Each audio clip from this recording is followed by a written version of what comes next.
Kada bi trebao biti prvi posjet muškarca urologu i kako izgleda prvi pregled?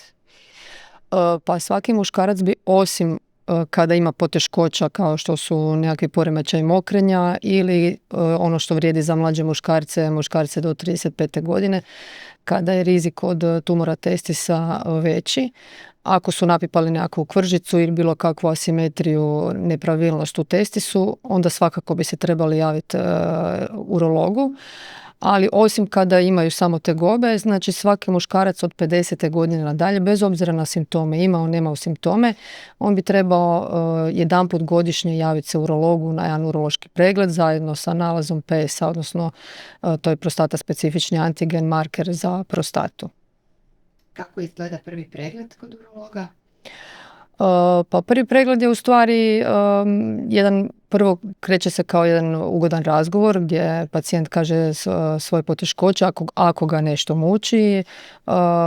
Urolog pokušava saznati od njega koji su to simptomi, koliko dugo se on žali na te simptome, koje lijekove uzima, da li je do sada nešto teže bolovao. Tek tada nakon toga se kreće sa pregledom. Pipa se trbuh, spolovilo, na kraju se radi digitorektalni pregled i naravno ultrazvuk, od čega je nama najbitnije da li prazni mjehur do kraja. Koji su najčešći simptomi zbog kojih bi trebali doći na pregled i trebaju li se pacijenti posebno pripremiti prije samog pregleda? Najčešći simptomi zbog kojih se pacijenti javljaju na pregled su uglavnom bilo kakvi poremećaj mokrenja, znači otežano mokrenje, tanak mlaz, isprekidano mokrenje, učestalo mokrenje danju ili noću, naprezanje pri mokrenju, osjećaj da pacijent ne mokri do kraja, ili ako mu bježi mokraća, mora trčati naglo na WC, znači taj urgencije, hitnoća, kad mora trčati, ne stigne do WC-a pa mu pobjegne, bilo kakvi poremećaji mokrenja su već jedan alarm da bi se trebali javiti urologu. Ono što bi još kao posebno htjela naglasiti, znači krv u mokraći, ako se pojavi krv u mokraći, to bi trebalo ići na pregled urologu čim prije, jer pojava krvi u mokraći nama upućuje da se radi o tumoru urotrakta dok se ne dokaže drugačije. Znači, svaki pacijent kada dolazi prvi put na pregled bi trebao doći barem sa osnovnim nalazima urea kreatinin, kalij natrij, sediment urina, urinokultura. To su nekakvi nalazi laboratorijski s kojima bi on već trebao doći urologu, a sam pregled izgleda tako, znači da se pacijent pregledava palpira se trbuh, genitalije, digitorektalni pregled i ultrazvuk.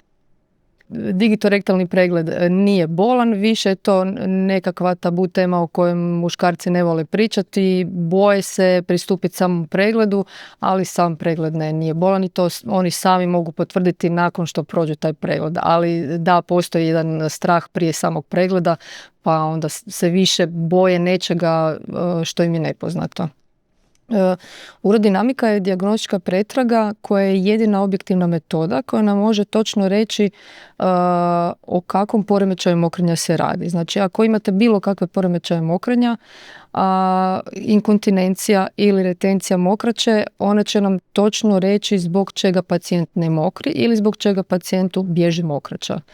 Znači, u slučaju da ne mokri ako ima retenciju urina, ta pretraga će nam reći da li on ne mokri zbog toga što mu je slab mjehur ili zbog toga što mu prostata možda pritišće na vrat mjehura i ne može zbog samog tog pritiska prostate na vrat mjehura mokriti. Dok, na primjer, kod inkontinencije će nam reći da li je to zbog prekomjerno aktivnog mokraćnog mjehura, da li je to zbog nekakvih poremećaja na CNS, odnosno kralježnici ili mozgu, čak nam može otprilike reći, ako se radi o ozljedama kralježnice mozga, može nam otprilike reći o kojoj razini lezije se radi. Također, kod pacijenata koji su paraplegičari, jedanput u 2 godine bi trebalo raditi urodinomsku pretragu kojom onda isključujemo da li se radi o visokom tlaku mokraćnog mjehura, jer je to sve nešto što može ugroziti njihov dugoročno mjehur, a onda i gornji urotrakt, odnosno bubrege, gdje u najcrnjem scenariju pacijent može završiti na dijalizi. Znači da bi spriječili kod pacijenata koji su nepokretni, da bi spriječili da završe na dijalizi, trebalo bi povremeno raditi urodinomsku pretragu. Znači, prilikom te pretrage pacijentu se stavlja kateter, jedan tanki kateter u mokraćni mjehur i drugi kateter se stavlja u debelo crijevo. Tijekom pretrage mjehur se puni sa fiziološkom otopinom i komunicira se cijelo vrijeme s pacijentom, on nam govori da li osjeća nagona mokrenje ili ne. Mjere se tlak u mjehuru za vrijeme punjenja mjehura i za vrijeme pražnjenja mjehura i pomoću tih tlakova mi možemo odrediti o kojem poremećaju mokrenja je riječ. Cistoskopija je pretraga kojom sa jednom sondom, odnosno kamerom, ulazimo kroz mokraćnu cijev do samog mjehura. Mjehur se zatim napuni sa manjom količinom vode i pod kontrolom oka se vizualizira sluznica mjehura kako bi se isključile nekakve anomalije, tumori, kamenci, bilo kakve promjene u mokraćnom mjehuru. Cistoskopija se radi kod bilo kakvih sumnji na tumore mokraćnog mjehura, obavezno kod svake hematurije, odnosno pojave krvi u urinu, kod dugotrajnih kroničnih uroinfekcija s cistitisa, jer također se kronične uroinfekcije mogu javljati kada imamo tumore urotrakta ili kamence ili bilo kakve anomalije. Nakon cistoskopije pacijent normalno ide isti dan doma, nastavlja normalno kao da se ništa nije dogodilo. Ono što se može očekivati, ali je vrlo rijetko, blaža sukrvica taj dan, ali preporuča se piti puno tekućine. U svakom slučaju pacijent nastavlja dalje isti dan kao da nije niti bio na nikakvoj pretrazi. Hormonske promjene najčešće imaju utjecaja kod žena, znači koje su u perimenopauzi, postmenopauzi. Stanjuje se sluznica vagine, zbog čega dolazi do popuštanja mišića na zdjelice i spuštanja vrata mjehura i zdjeličnih organa, zbog čega dolazi do stresne inkontinencije, odnosno bijega urina u naporu. Također kod žena u postmenopauzi imamo češće uroinfekcije, upravo isto također zbog istog razloga. Znači one češće imaju uroinfekcije kao što imaju i adolescentice.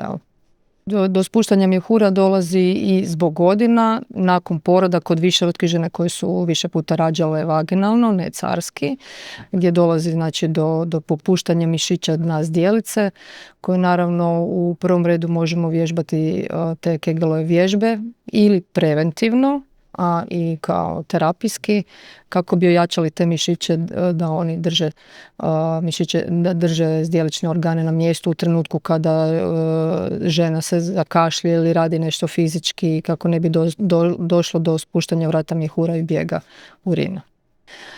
Pa najčešće zablude koje ja čujem je ja nemam nikakve simptome, ne moram ići liječniku, što nije istina. Znači ono što sam već puno puta rekla i stalno se ponavljam, da svaki muškarac od 50. godine nadalje jedanput godišnje mora se javiti urologu, bez obzira imao nemao simptome. Dok muškarci koji imaju pozitivnu obiteljsku anamnezu, znači ako im je neko blizak u obitelji imao karcinom prostate, bi trebali taj prvi pregled obaviti već sa 45 godina.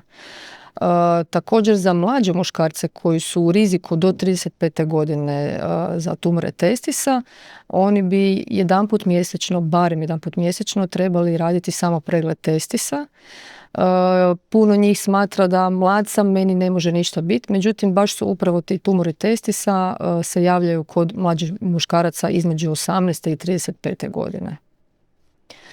Da, nažalost živimo u takvoj sredini gdje je to nekakva tabu tema, muškarci se boje pričati o tome, puno njih misle da su jedini, a moja poruka bi bila ne, niste jedini, ima jako puno muškaraca, ne jako puno, nego gotovo svaki muškarac će imati problema sa prostatom i sa mokrenjem ako dovoljno dugo poživi. Znači ti nekakvi prvi simptomi se već počinju javljati sa 50 godina. To je druga stvar što oni ne pričaju o tome rado, ni u društvu, a niti sa liječnikom. Ali da, poruka je da nisu jedini, da nisu sami, da većina muškaraca ima poteškoća s mokrenjem i svakako bi se trebali javiti urologu na prvi pregled od 45. godine pa nadalje, a pogotovo ako imaju simptome, onda i ranije. Pa da, evo, svaki muškarac bi trebao znati da je to dio svakodnevnog života. Žene idu jedanput godišnje ginekologu na pregled i normalno je da bi svaki muškarac trebao jedanput godišnje ići urologu. Taj pregled niti je bolan, niti je neugodan. Možda je malo nelagodno, ali više samo psihološki, zato što se radi o nečemu o čemu oni ne znaju i nikad možda nisu bili, pa strah od nepoznatog.